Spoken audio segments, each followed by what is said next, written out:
A Fox News alert, Russia now blaming the United States for what it calls an attempt to assassinate Vladimir Putin. The Kremlin saying we were behind the alleged drone attack. Ukrainian President Vladimir Zelensky denying Russia's allegations that Ukraine tried to kill Putin on Wednesday. Listen. We don't attack Putin or Moscow. We fight on our territory. We are defending our villages and cities. Member of the House Armed Services Committee and House Homeland Security Committee, Congressman LaLota joins us now.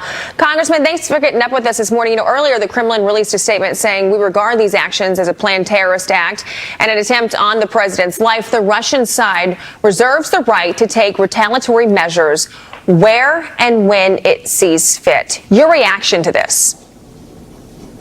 Yeah, I think there's one thing that you can count on with respect to the brutal dictator Vladimir Putin, that he's probably not telling the truth. He wasn't telling the truth 15 months ago when he was amassing troops near the Ukrainian border, saying it was just a peaceful exercise and a demonstration, and then he invaded that country. He lied last month when the U.S. drone was downed over the Black Sea, losing a $32 million drone, not taking accountability for that.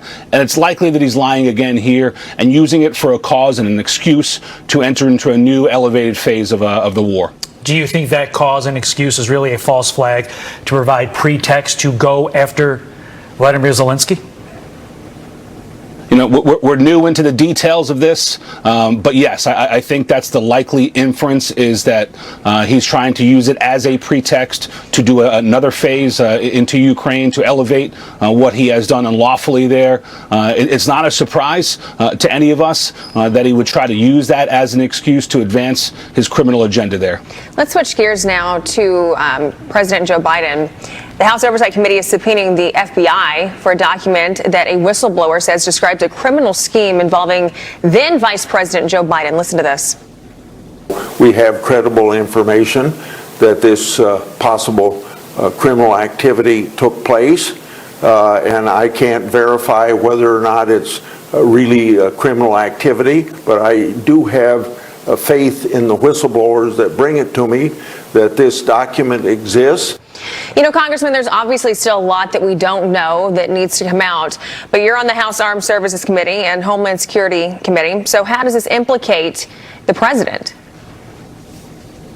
Yeah, so we do know some of these details. We do know the president's son made millions of dollars in countries whose languages he did not speak, in sectors that he had no professional experience. We do know that. We also know he was involved in drugs and prostitutes, and we think that the Oversight Committee is right to ignore that aspect of it and focus on the money that's come from those foreign countries. Americans have a lot of questions as to what the president knew, if the president benefited from those dollars going to his son, again, in those countries where he had no experiences, in languages he did not speak, in sectors he had no experience.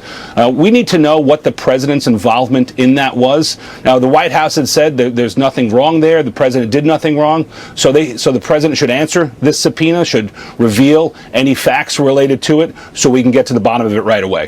The alleged document describes, and this is the key phrase, the exchange of money for policy decisions. If these allegations prove true, sir, must Joe Biden be impeached? Well, you know, we never want a president who's compromised, especially with our chief adversaries. You know, the president's son was doing business in and around countries where we have a lot of adversaries. And we need to find out these details. If we're going to go down that road, we need to make it blatantly clear to the American public that he has been compromised, if he in fact has been. We can't go down the road of half-faked impeachments anymore. We need to show the American public the facts on this, and if the facts do just that, I think the American public will be with us. And then really quickly, I got to get your thoughts on this. So much for the Democrats saying Republicans were just blowing this one out of proportion, but New York passes the first in the nation ban on gas stoves. Your thoughts really quickly.